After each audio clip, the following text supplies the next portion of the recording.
Bonjour à tous et bienvenue sur cette vidéo comment peindre un zombie. Donc ce sera vraiment une vidéo rapide où je vais vous montrer des quick tips pour peindre rapidement et efficacement un zombie, que ce soit du zombie ici, du battle ou n'importe quoi d'autre.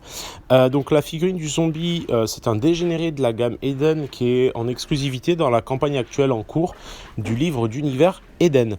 Il faut savoir qu'une autre vidéo verra le jour pour mes Patreons où je montrerai un peu comment élever le niveau sur la base du zombie. Donc je peins durant cette vidéo. Ça permettra d'avoir des petits tips en plus pour finalement affiner le tir et avoir une version qui s'approche plus d'une version un peu studio qu'on peut prendre en photo et qui met un peu plus en avant certains détails.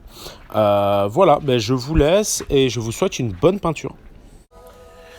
Donc dans un premier temps, je vous montre le matériel que je vais utiliser. Je vais utiliser un Raphaël 8404 taille 2 ainsi qu'un aérographe.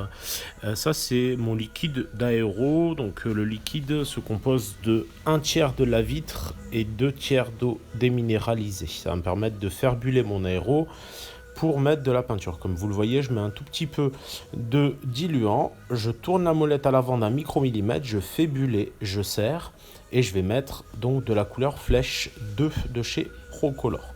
Ma figurine a été préalablement sous-couchée en vert gobelin de chez Army Painter. Et là, en fait, dans un premier temps et très rapidement, je vais finalement passer les lumières principales. En fait, l'aéro va déposer un voile de lumière qui va laisser légèrement transparaître le vert, ce qui va m'être très utile pour avoir cette espèce d'effet de teinte légèrement finalement verdâtre. Donc encore une fois, cette vidéo a pour but de vous montrer comment peindre rapidement un zombie. Cette figurine est une figurine exclusive d'un Ulule en cours pour un livre d'univers, l'univers de Eden.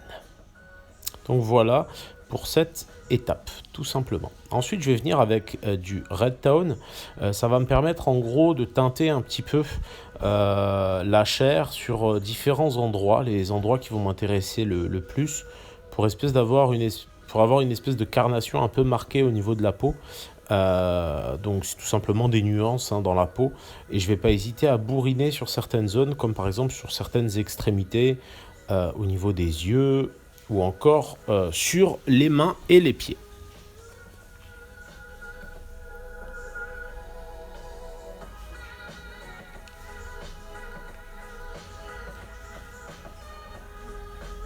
Une fois cette étape faite un peu partout sur la figurine, je vais faire de même avec du Blue Tone, toujours de chez Army Painter, pour un petit peu finalement répondre à ce rouge sur des zones un peu à l'opposé. Donc forcément en dessous, comme vous le voyez là.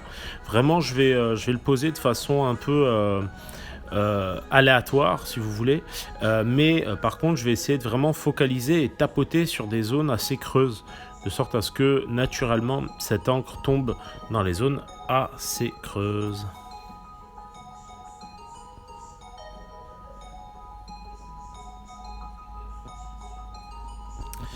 Je vais faire du coup maintenant, enfin je vais pas faire pareil, je vais prendre du bleu marine foncé tout simplement pour baser un peu le pantalon, parce que ce dégénéré, ce zombie va avoir un pantalon du coup qui va être légèrement bleu, donc je vais pas hésiter à bien le marquer. Comme vous le voyez, j'utilise vraiment le flanc du pinceau et vraiment toute l'étendue du poil du pinceau quand j'appuie pour que ça touche la zone la plus large possible. Je reviens ensuite avec un gris neutre. Ce gris va me permettre en gros de baser toute la zone, entre autres choses, toute la zone du socle, pour avoir un socle en fait relativement uniforme, simple et rapide. Comme vous le voyez, je dilue bien ma peinture et j'hésite pas à bien la mettre de sorte à ce qu'en fait elle rentre bien dans les creux. Comme le socle a été préalablement texturé, du coup en fait ça permet de bien rentrer dans toutes les petites fissures à droite et à gauche. Vous n'avez pas vu, mais en fait j'ai juste basé de noir toute la bordure du socle en passant, et mon noir dilué c'est un petit peu finalement a fait une transition avec la base grise de mon socle.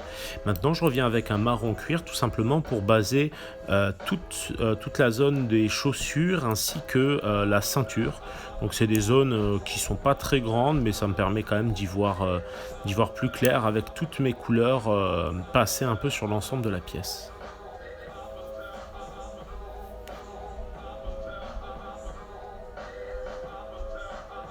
Comme vous le voyez, parfois, je me rends compte que certaines zones n'ont pas été complètement atteintes. Donc là, par exemple, je reviens au bleu marine foncé pour avoir un bleu marine foncé bien opaque au niveau du jean.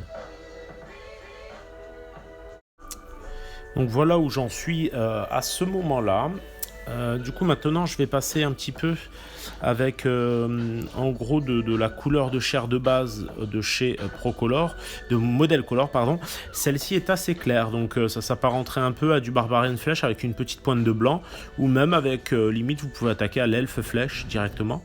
Et là, en fait, ce que je vais faire, c'est que je vais rehausser des points de lumière un peu partout sur la chair, de sorte vraiment à avoir des zones d'éclat bien marquées, parce que finalement c'est ce qui va vraiment attirer l'œil finalement.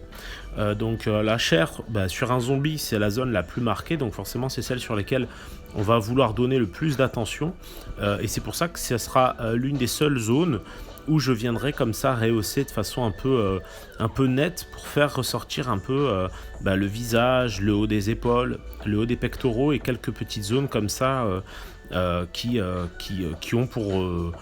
sont intéressantes à faire ressortir finalement.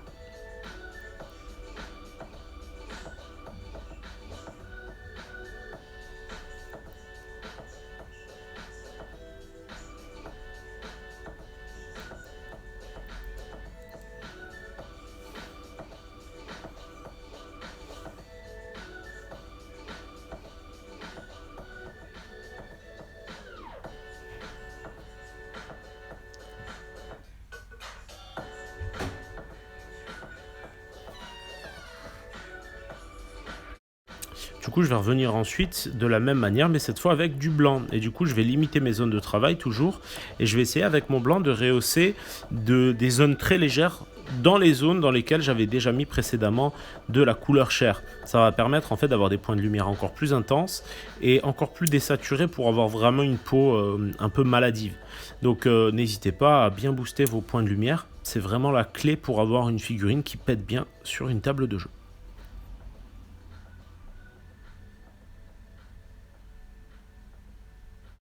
Voilà pour cette vidéo rapide sur comment peindre un zombie. Alors le but de cette vidéo c'était vraiment pour vous montrer rapidement comment avoir un rendu correct sur une table de jeu.